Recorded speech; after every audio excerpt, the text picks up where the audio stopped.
sinkulamusizaako mukwano gwange nate webale kwekumira ku mayengo gano geno Muhoozi Kayine Lugaba kaweddemu. Lwaki? Zensonga zingenda okuba nga nkuleetera gwe mukwano gwange ali eyampuliriza. Webale kwekumira ku Yugi Updates TV era kosinza okuba nga otuwuliriza wena munakyukakyuka ali eyo muna Uganda yeetaaga okuba nga oli updated buli kadde kutegeeza genda maaso subscribing ku Yugi Updates TV. Tegeeza nti mukola kyamaanyi nnyo abali e Bulaaya abali emitala w'amayanja nammwe mbamundizaako nnyo mukola kyamaanyi nnyo okwekumira ku mayengo gano. Bw'atanaba kuba nga osubscribinga nyongera maaso n'okukubiriza subscribinga, sharinga, commentinga, likinga gwe mukwano gwange ali eyo ampuliriza. Oluvannyuma lwa Gen. Muhoozi Kayine Lugaba neera okumala ebbanga eddene nga talabikirako ku social media, nga talabikako ng'ateekawo ebigambo ebiri controversial. Ku luno omulundi yazzeemu n'alabikira ku social media nga attackinga Robert Kyagulanyi Ssentamu amanyikiddwa nga Bobi Wine, president wa National Unity Platform.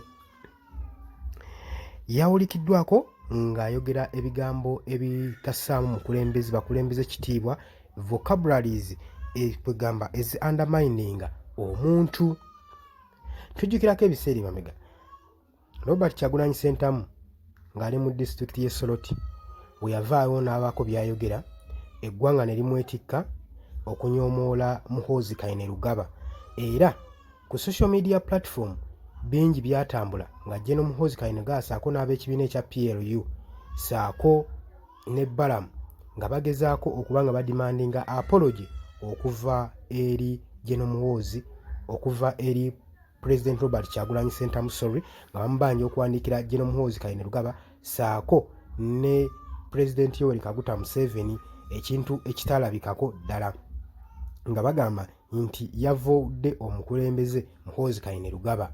Kakati Gen. Muhoozi Kayine Lugaba ng'asinziira naye ku mukutu gwe ogwa Twitter era yazzeemu okuba nga controversinga okuba nga alankinga vocal attacks ku kibiina kya National Unity Platform naddala omukulembeze Robert Kyagulanyi Ssentamu.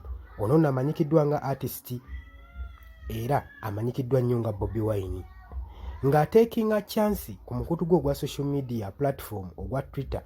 Muhoozi Kayine Lugaba yalifaalinze Robert Kyagulanyi Ssentamu otumanyi nga Bobi Wine nga ka Bobi Wine ng'amumookinga,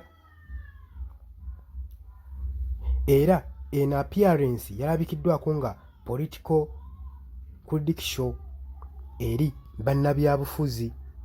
Yakompeyalinze Bobi Wine okubeera ng'ali unfavorable ku Legacy legendary music Bobi Marley, ng'astatinga ng'agamba first of all Bobi Marley sang legendary music. Bobi Marley was a handsome Munyankole whose teeth were organized. Kyagezaako gamba nti Bobi Wine gwe yeegezaako yali legendary musician mbwera nga handsome Munyankole era ng'amanyo ge gali straight, n'agamba ka Bobi Wine's teeth are very disorganized. Kati bino ebigambo tebimala kulaga nti nno Gen. Muhoozi Kayine Lugaba yabadde attackinga Robert Kyagulanyi Ssentamu, era mu kyo nga wano wajja kubeerawo okudimandinga apology okubanga abakulembeze tebessaamu kitiibwa okubanga yavudde omukulembeze. Bakati Robert Kyagulanyi Ssentamu level gy'aliko eri ku international level, mukulembeze wa ggwanga ddamba, whereby bwe tuba tutunuddemu ayinza okuba ne Muhoozi amutwaliramu kubanga ye Muhoozi omulimu gwe gwa kusaavinga ggwanga n'okuteekako protection ku ggwanga. Oba ekintu kyenjogera okitegeera? Bwe tuba tuzzeeyo emabega, Muhoozi okuyita Bobi Wine, okumuyita ka Bobi Wine kiba kitegeeza anyoomodde ekitiibwa ky'omukulembeze owa National Unity Platform. Era n'agamba teyakomyeko, n'agamba nti era mu kalulu akajja aka 2006 kitaawe mwami Yoweri Kaguta Museveni ajja kubanga ademolishinga Bobi Wine mu kalulu akajja. Gwe mukwano gwange ali eyo ampuliriza.